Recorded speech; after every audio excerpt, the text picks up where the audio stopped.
Morning, everybody, and thanks for joining myself, Jude, and Eliza today. To start the session, I wanted to share with everybody a fact that a UK published study earlier this year reported that women make up 28% of the UK game development workforce, despite women being 46% of gamers globally.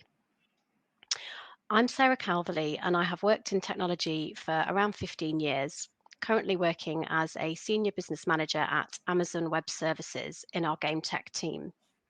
I'm joined today by two inspirational women working in games.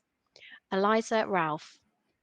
Eliza is a technical lead at mobile gaming studio Outplay Entertainment, best known for its chart-topping Match 3 and Tower Defense games. Eliza has a long background in software engineering, making her break into the gaming industry in 2015 at Next Games, where she worked on titles such as Walking Dead, Our World, and No Man's Land, and Blade Runner 2049. I'm also joined today by Jude Ower. Jude is the CEO and founder of PlayMob. PlayMob have engaged over 140 million gamers to take action for global issues and have raised over $1.5 million for causes in the process. Jude was recently awarded Most Influential Women in Tech 2018 and in the Maserati 100 2018 with the Sunday Times. In 2016, she was awarded an MBE for services to entrepreneurship. Welcome, Jude and Eliza. If I could just start by asking you to tell me a little bit about your background. So Eliza, how did you get into the games industry, first of all? I got into the games industry by stumbling across a job ad that already fit my profile. So as you already explained, I've got a long background in software engineering and tech. I was always interested in games, but never thought it was a valid career choice at first because heard all of the rumors that it's hard to get into, that you had to be in the know. I didn't think I knew enough about the game industry as such, but then when I saw relevant job advertised with Next Games as a DevOps engineer that already fit my profile, I thought I would give it a shot, was successful, and since then I haven't looked back. I love working in the gaming industry. Great. Thank you, Eliza. And Jude, how about yourself? How did you get into games in the first place? Yes, I got into games, well, probably when I was about 2 years old. um, Wow. when we used to play on the Commodore 64, the old school consoles. But yeah, and loved tinkering around then as well. But properly, I got into games, into the industry when I was at university. So around 2002, I went to Abertay University in Dundee, and I was studying marketing. And at the time as well, there was a unit in Abertay called Embryonics, which grew startups. So when it came to the time of me doing my dissertation, I knew I didn't want to do it on a big company. I wanted to do it on smaller startups. So I went down to Embryonics and took a look at some of the companies that were down there and was introduced to a gaming company. So two guys who were building games for corporate training and for education. And so they built a demo and they were starting to take it out to market. And I love this whole idea of using games for another purpose other than just pure entertainment. So loving games from being a kid and then seeing this, I was like, this is brilliant. So and I like the idea of being able to work with a startup and be able to learn about all areas of the business. So yeah, so that was kind of like my first step into gaming and my first step into the startup world, and have kind of been in that space of games for education, training, and impact kind of ever since. That's great to hear, and interesting that you studied marketing. And so my own background isn't technical. I did an arts degree in languages, and I think that's an important point for people joining, that you don't necessarily need to have a technical background if you do wish to work in technology or the games. There's lots of other roles available that aren't kind of deeply technical.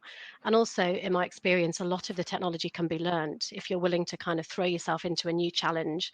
There's lots of opportunities. So Eliza, what's your experience? What's it like being a woman in the games industry? Good, bad, any insights you could share for us? Well, actually, compared to working in the tech industry, I find the gaming industry a lot more diverse. That may come down to gaming being so multidisciplinary that it also covers entertainment, and then there's the business model side of things.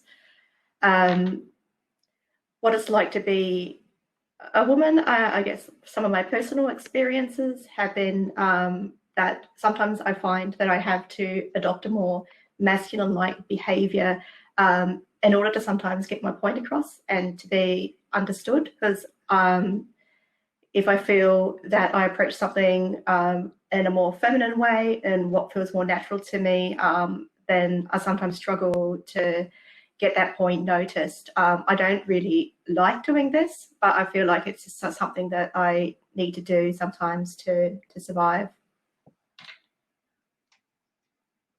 Okay, and the same question for yourself, Jude. Any insights you'd like to share with what it's been like, your experience as a woman in the industry? Yeah, well, it's an interesting one, I guess, because I haven't been in any other industry. I mean, I've worked with other industries, like at the moment we work with charities, we work with brands, so you get kind of insight into other industries. But gaming is kind of all I've ever known, and my experience has been it's a very, when you're in it, it's a very inclusive industry. Like I feel like it's, you know, there's a lot of people that will help each other out. But I can see that from an external point of view, if you're not in the industry, it might seem quite, not cliquey, but that might not be the right word, but because everyone, you know, everyone knows each other. And so how do you break into that? So I can imagine if you aren't in the games industry, that would be your first challenge, getting to know people and then getting into the industry. But once you're in, I feel like there's a lot of support, and being a woman in the industry, it's definitely changed since I got into it in kind of 2001, 2002, to the point where I remember going to an esports event kind of 2005, 2006 when I first moved to London, and someone asked if I was a promo girl. You wouldn't get that these days because, you know, there are more women getting into the industry. But I think in terms of running a business, what we found is, you know, we would love to have more female developers developing games and technology with us. I think that's really, really important. We've found we've got great women in our team from kind of the marketing and client side, and on our board as well, it's 50-50. But we'd love to find more technical expertise from women. So that's kind of one of our challenges at the moment. So if there are any developers out there, you know, looking for roles, then, you know, I'd love to talk to you. But yeah, all in all, I found it a very positive experience. I haven't really had any kind of negative experiences. But again, it's all I've ever known. That's great to hear, Judith, and I completely agree. So personally, I've worked with game studios for around 3 years now, and I would say the same, that I think when you at first glance, it appears that perhaps everyone knows each other and it's hard to get into, but all I've found is an incredibly nurturing, welcoming culture. And it's, you know, it's great to be a part of. I totally agree. Yeah, exactly. And I'd love to see, I don't know whether you've ever come across, I think it's EY that do dinners where they're for women, and you are asked to bring another woman along. So, you know, you're bringing someone from outside kind of into the network. And I think that might be a really interesting thing for us to do. Maybe Women in Games can do that, or it could be done through a series of events. But if you're a woman going to an event, you know, take another woman along who might be exploring career options and hasn't really considered the games industry, or is just curious. So it might be a great way to start, you know, for you know, kind of bringing more women into the industry, but giving exposure in terms of what types of jobs and careers are available.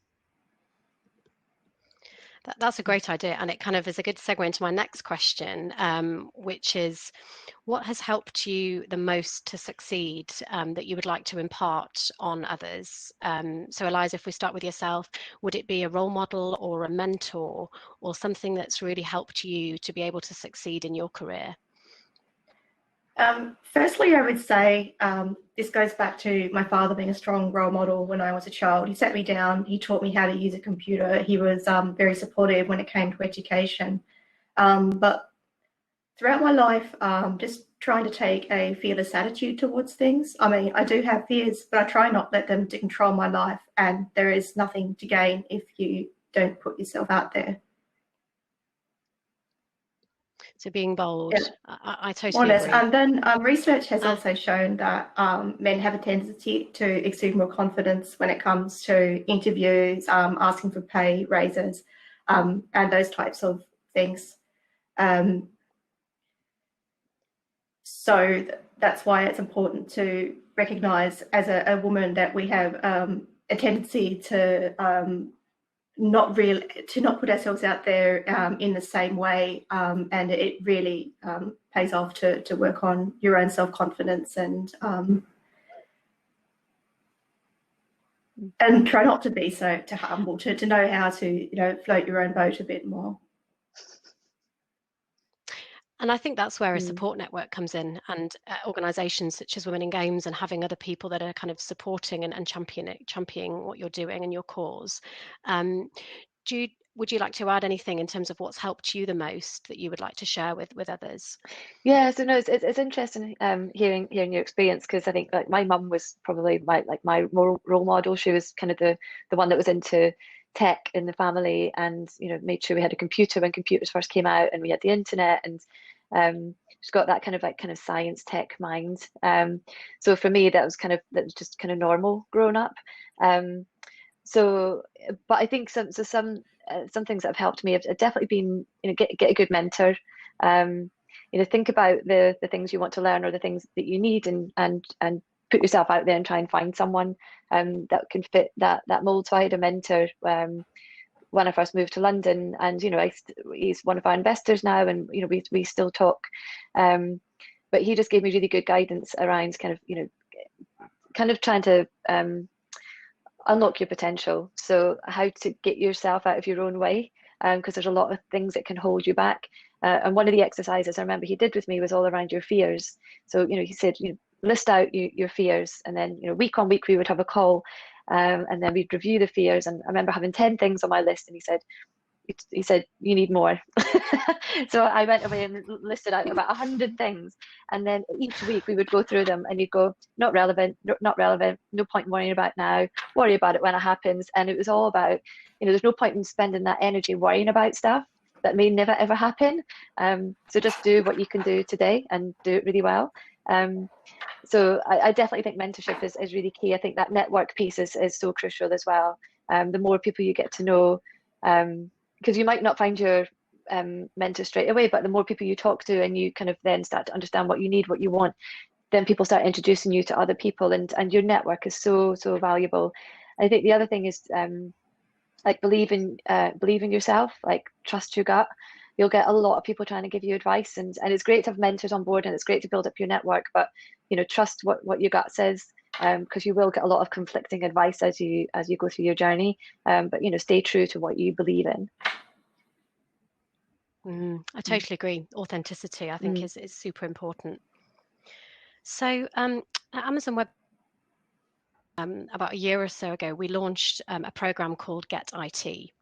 And it's all around the importance of role models, which I believe is really, really important to encourage girls into technology and into games. And the programme is aimed at Year 8 students across the UK. And there is a team of female ambassadors working in schools, and it launches an inter-school competition where students have to think about a problem in their school or in their community and how an app could help. And then throughout the year, the ambassadors work with the students to help them design the app. And then there's a final, and ultimately Amazon builds the winning app for the school. And we found it's a really good social initiative for helping expose Year 8 students, boys and girls, to a career in tech. Now, for Playmob and Outplay, are there any similar programs that you'd like to highlight that you're working on to help increase inclusion within the games industry? Eliza, if we could start with yourself. Yeah, internally we have the Outplay Academy, and that's how Outplay has branded its learning and development hub, and it has its own presence on social media. Then part of the Outplay Academy is an initiative called In Play, which is Outplay's diversity and inclusion team. And that tackles things like educational outreach, mentoring, providing work experience, conducting game jams. And then Outplay also has a close relationship with schools and universities, mainly Abertay and the Glasgow Caledonian University up here in Scotland.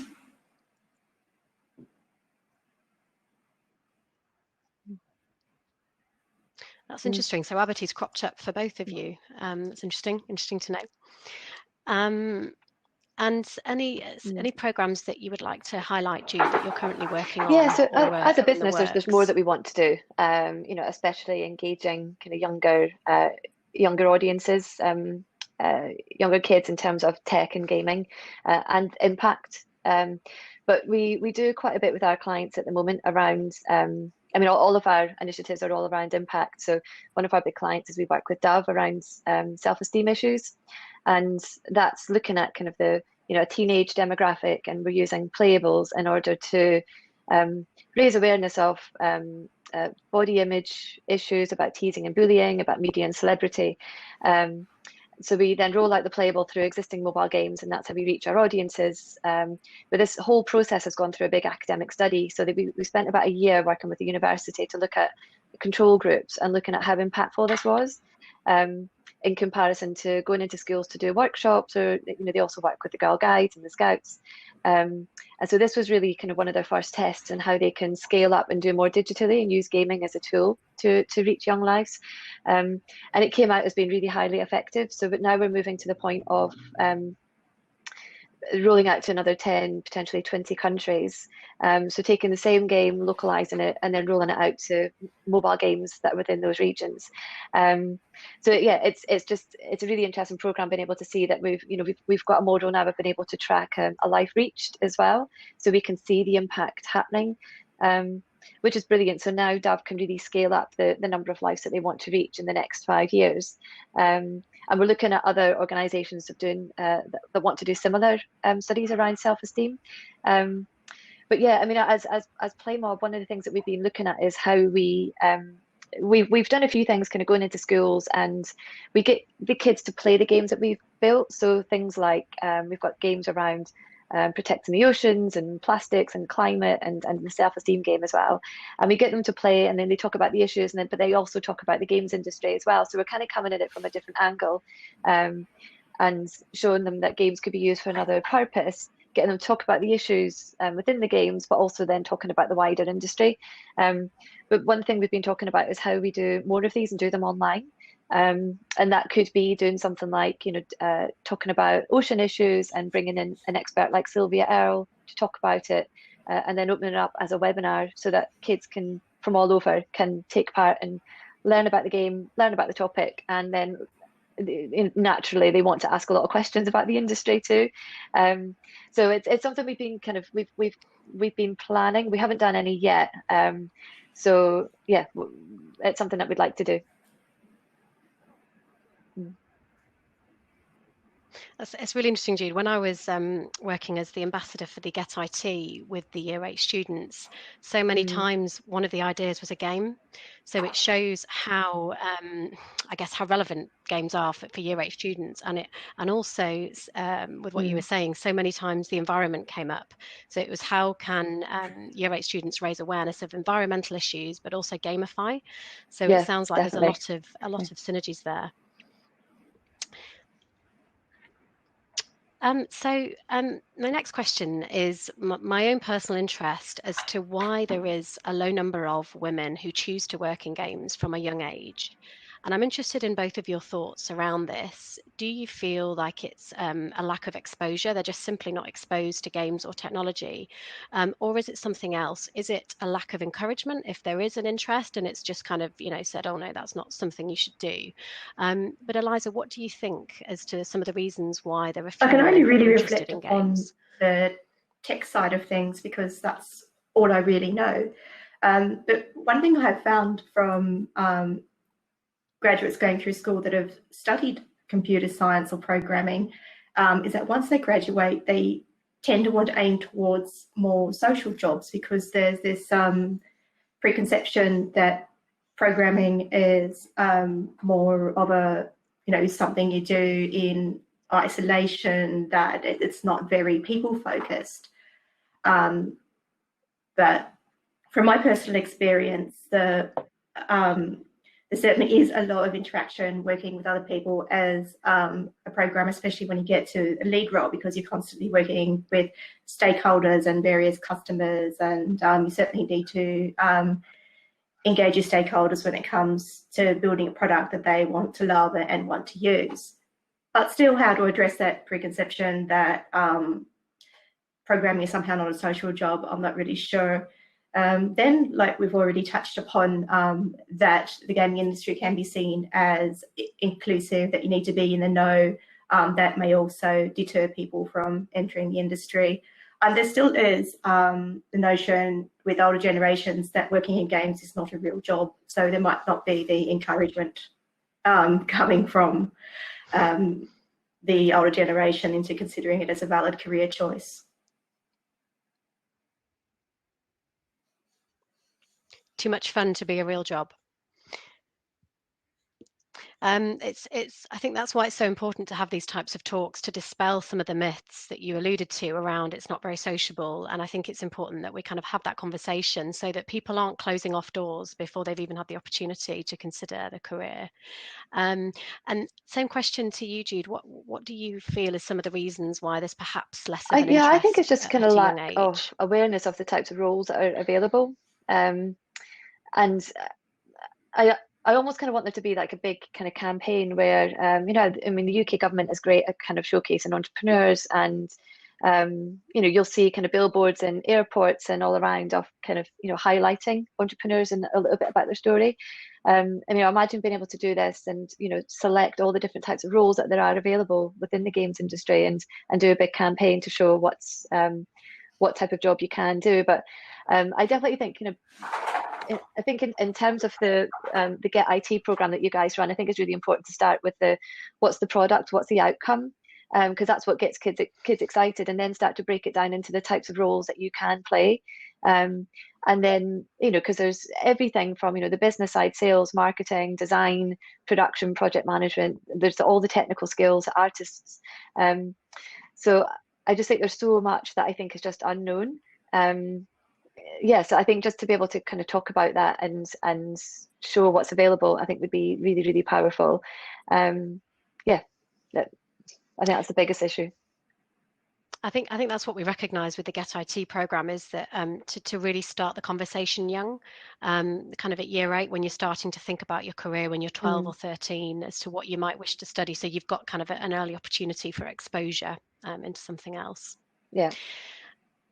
And so for both of you, what more can we be doing to attract more women into the games and into the tech industries, do you think? Eliza, I can't see your video. I'm presuming you're still on the line. I wondered if you have thoughts as to what more we can be doing.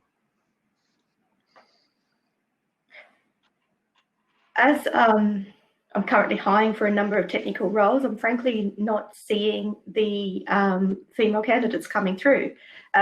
So this would suggest to me that either Outplay is an unattractive company, which I don't think so, because we're getting female applicants in the other roles. So I'm feeling that more of the problem is coming from earlier in life. And so I believe that reaching out to schools, to younger people, to consider it as a valid career choice would be the thing that would assist in getting more into the industry, at least the tech side of things. Yeah, I agree. And Jude, same question for yourself. Anything else you think we should be doing? Yeah, no, so I definitely agree with that point. I think, going in younger to the schools and show them the types of careers that are available is really crucial to raise awareness. But I also think as well, I mean, the point that I made earlier about bring a woman to an event where, she might be interested in the games industry, but hasn't, is not from the industry, or is going through a career change, or, maybe a mum who's gone back to work but doesn't want to go back to what they did before, or I think just being able to open up to kind of new groups, I think would start to raise the profile of what's available within the industry, and make it less intimidating just to kind of go in cold. So yeah, I think between those two things, and I think the other thing as well is I don't know whether this may put people off if they read about things like, when you go through kind of crunch moments within games, if you've got like really tight deadlines and it's you're at it day and night. That might be an element of putting people off as well. People, you want a good work-life balance, and they might see the industry as being quite hard when it comes to hours. And it's not always the case. There'll be pockets of time that are crunch because you've got to get something out or you're racing up against the deadline, but you're going to get that in any job really. So I think being able to shine a light on that and to see if what are the issues, where are the issues, how can we solve them, and are we, are people seeing this as a bigger issue than what it actually is? I'm not sure. I don't know, but that could be another area that we need to explore more. So maybe having the honest kind of dialogue as to what a day-to-day role is like, yeah. And just start to kind of challenge maybe some of the preconceptions of the role. Exactly. Okay, so conscious of time, maybe kind of a final question for you both. So Eliza, what advice would you give to a 12, 13-year-old girl who is really keen to get into games? Because the gaming industry is multidisciplinary and there's so many different types of roles, it's hard to answer that question. But one thing I would say is that getting involved in game jams or taking on a personal project, regardless of what you're interested in, can go a long way, and getting yourself known and understanding what building a game is all about.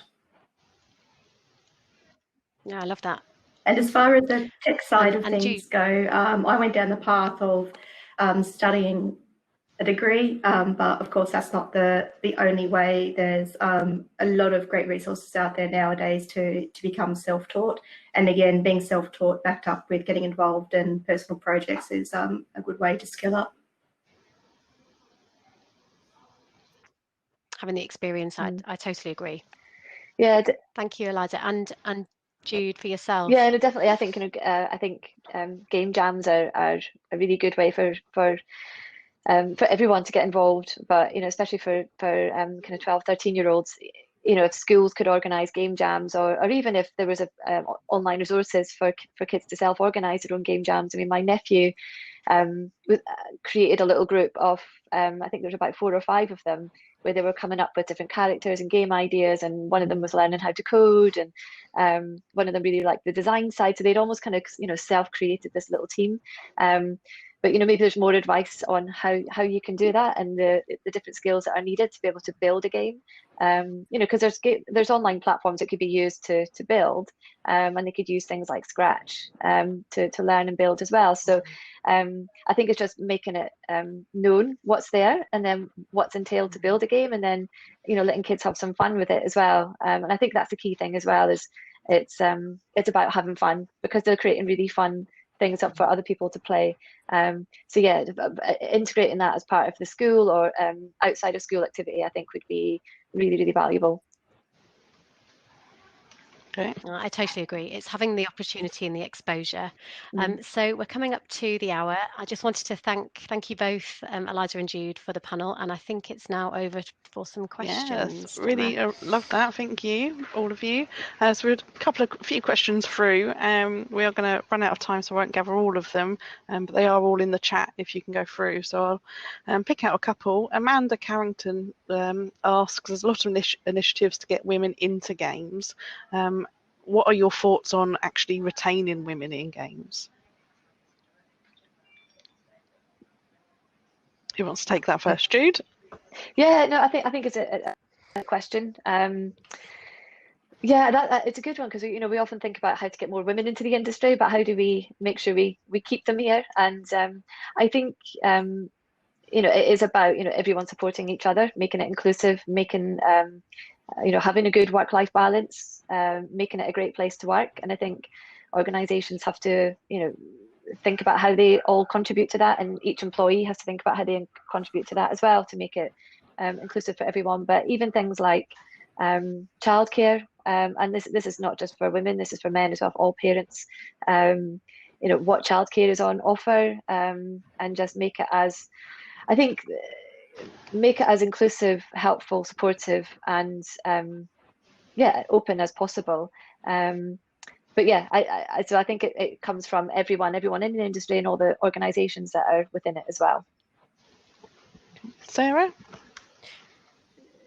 So yeah, I totally agree with Jude's points. I think this is where it's around inclusive, and I think it's one thing to kind of attract talent and women into the industry, but then we have to keep developing, and I think that's through individuals feeling that they are empowered and they have a strong kind of career and prospects, and I think also things like feel included. So to Eliza's points earlier on about making yourself heard in a meeting, I think having an inclusive culture and feeling that your contributions count, people listen to you, and I think that's the responsibility of the teams and the culture at the company, and those kind of things will make people stay, I think, longer.